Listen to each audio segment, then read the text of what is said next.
પછી એમ કહે ભગવાન કૃષ્ણ અને અર્જુન રથ લઈને ન્યાલી નીકળે છે કુરુક્ષેત્રના મેદાનમાંથી અને હજી લોહીના ખાબોચિયા હુકાઈ ગયેલા લાલ ઘોમ જેવી ભૂમિ પડેલી અને ત્યારે અર્જુનને પાછું સંજયભાઈ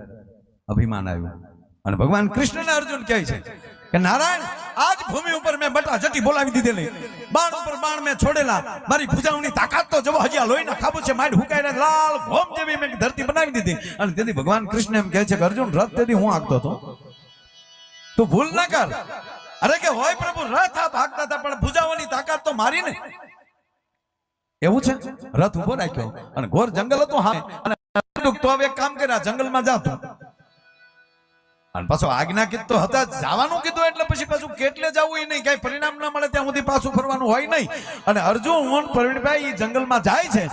અને ઘોર જંગલમાં જે અંદર જાય તા એક અવાજ સંભળાણો